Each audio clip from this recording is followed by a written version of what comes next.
പ്രിയമുള്ളവരെ, വചനജ്വാല 1297 ദിനത്തിലേക്ക് പ്രവേശിക്കുന്ന ഇന്ന് മാർച്ച് 20 വ്യാഴാഴ്ച എല്ലാവർക്കും സുന്ദരമായ ഒരു സുപ്രഭാതം ആശംസിക്കുന്നു. വലിയ നോമ്പ് 18 ദിനത്തിലേക്കും വിശുദ്ധ യൗസേപ്പ് പിതാവിന്റെ വണക്കമാസം 20 ദിവസത്തിലേക്കും പ്രവേശിക്കുന്ന ഇന്നത്തെ വചനവായനയിൽ സങ്കീർത്തനങ്ങൾ 69 അധ്യായം 1 മുതൽ 16 വരെയുള്ള തിരുവാക്യങ്ങളാണ് നാം ശ്രവിക്കുക. ദീനരോദനം. ഗായക സംഘ നേതാവിനെ സാരസരാഗത്തിൽ ദാവീദിന്റെ സങ്കീർത്തനം. ദൈവമേ, എന്നെ രക്ഷിക്കണമേ, വെള്ളം എന്റെ കഴുത്തോളം എത്തിയിരിക്കുന്നു, കാലുറയ്ക്കാത്ത ആഴമുള്ള ചേറ്റിൽ ഞാൻ താഴുന്നു, ആഴമുള്ള ജലത്തിൽ ഞാൻ എത്തിയിരിക്കുന്നു,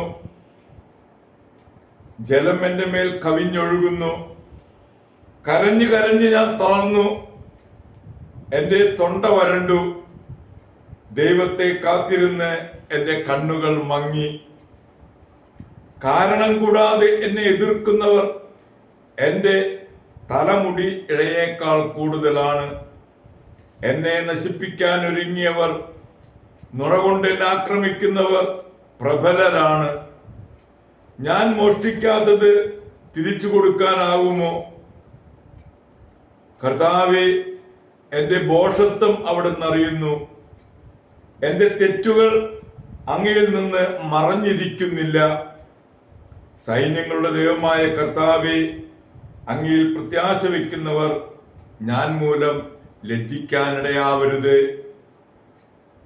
ഇസ്രായേലിന്റെ ദൈവമേ, അങ്ങയെ അന്വേഷിക്കുന്നവർ ഞാൻ മൂലം അപമാനിതരാകാതിരിക്കാൻ സമ്മതിക്കരുത്.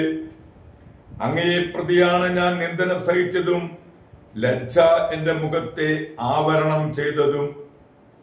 എന്റെ സഹോദരർക്ക് ഞാൻ അപരിചിതനും എന്റെ അമ്മയുടെ മക്കൾക്ക് ഞാൻ അന്യനുമായി തീർന്നു. അങ്ങയുടെ ആലയത്തെക്കുറിച്ചുള്ള തീഷ്ണത എന്നെ വിഴുങ്ങിക്കളഞ്ഞു.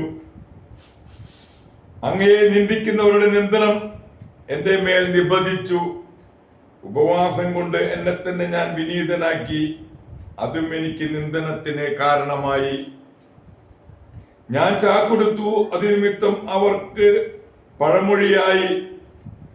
നഗര കവാടത്തിങ്കിൽ ഇരിക്കുന്നവർക്ക് ഞാൻ സംസാര വിഷയമായി. മദ്യപർ എന്നെ കുറിച്ച് പാട്ടുകൾ ചമയ്ക്കുന്നു. കർത്താവേ, ഞാൻ അങ്ങയോട് പ്രാർത്ഥിക്കുന്നു. ദൈവമേ, കരുണാസമ്പന്നനായ അങ്ങേക്ക് ഉചിതമെന്ന് തോന്നുമ്പോൾ എനിക്ക് ഉത്തരമരുളയണമേ. രക്ഷയുടെ വാഗ്ദാനത്തിൽ അങ്ങ് വിശ്വസ്തനാണല്ലോ. ഞാൻ ചേറിൽ മുങ്ങിപ്പോകാതെ എന്നെ രക്ഷിക്കണമേ.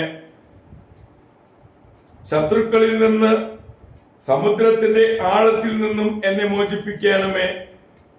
ജലം എന്റെ മേൽ കവിഞ്ഞൊഴുകാതിരിക്കട്ടെ, ആഴങ്ങൾ എന്നെ വിഴുങ്ങാതിരിക്കട്ടെ, പാതാളം എന്നെ മൂടിക്കളയാതിരിക്കട്ടെ. കർത്താവേ, എനിക്ക് ഉത്തരമരുളയണമേ. അങ്ങയുടെ അചഞ്ചല സ്നേഹം അതിശ്രേഷ്ഠമാണല്ലോ. കരുണാസമ്പന്നനായ അവിടുന്ന് എന്നെ കടാക്ഷിക്കണമേ. അങ്ങയുടെ ദാസനിൽ നിന്നും മുഖം മറയ്ക്കരുതേ. ഞാൻ കഷ്ടതയിൽ അകപ്പെട്ടു, വേഗം എനിക്ക് ഉത്തരമരുളയണമേ. ദൈവത്തിന്റെ തിരുവചനമാണ് നാം ശ്രവിച്ചത്. പ്രിയമുള്ളവരെ, ആഗോള കത്തോലിക്ക സഭയിൽ ഇന്ന് മെത്രാനായ വിശുദ്ധ കത്ബർട്ടിനെ അനുസ്മരിക്കുന്ന ദിവസമാണ്. സ്കോട്ട്ലൻഡിൽ മെൽറോസ് എന്ന സ്ഥലത്ത് ജനിച്ച ബെർട്ട് സ്ഥലത്തെ ആശ്രമവുമായി അടുത്ത ബന്ധത്തിലാണ് ബാല്യം മുതൽ വളർന്നത്. ഒരു രാത്രി ആടുകളെ കാത്ത് പ്രാർത്ഥനയിൽ മുഴുകിയിരിക്കുമ്പോൾ വിശുദ്ധ ഐഡാന്റെ ആത്മാവ് മാലാഖമാരുടെ അകമ്പടിയോടുകൂടി സ്വർഗത്തിലേക്ക് പോകുന്ന ഒരു ദർശനം യുവാവായ കത്ബർട്ടിനുണ്ടായി. ഈ കാഴ്ച കത്ബർട്ടിനെ മെൽറോസ് ആശ്രമത്തിൽ ചേരാനിടയാക്കി.